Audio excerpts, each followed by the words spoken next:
Last video பார்த்தவங்களுக்கு தெரிஞ்சிருக்கோம், நான் போனது ஹுரா ஐலண்ட்ஸ் தான். இவங்க எல்லாம் தமிழே தெரியாது, ஆனா உங்க வீடியோஸ் எல்லாம் பாப்பேன்னு சொன்னாங்க. ரொம்பவே சந்தோஷமா இருந்துச்சு. இந்த ஐலண்டுக்கு போறதுக்கு ஸ்பீட் போட்ல 1 வேக்கு 100 ரூபியா ஆகும். அப்புறமா கெஸ்ட் ஹவுஸ்ல அங்க ஸ்டே பண்ணீங்கன்னா குறையாம 1000 ரூபியா ஆயிரும். இந்த ஐலண்டுக்கு போறதுக்கு 25 மினிட்ஸ் ஆகும் மாலையில இருந்து.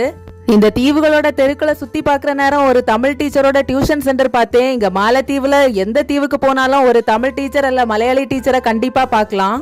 இந்த தீவோட ஸ்பெஷலே இந்த மேங்க்ரூவ் ஃபாரஸ்ட் தான். இங்க கயாக்கிங் இந்த மாதிரி வாட்டர் ஸ்போர்ட் ஆக்டிவிட்டிஸ் எல்லாமே இருக்கு. காலையில தண்ணி கொஞ்சம் உள்வாங்கி இருந்து அப்புறம் மத்தியானத்துக்கு பிறகு வந்ததும் நிறைய தண்ணி வந்துட்டு நிறைய பேர் படகுல போயிட்டு தான் இருந்தாங்க.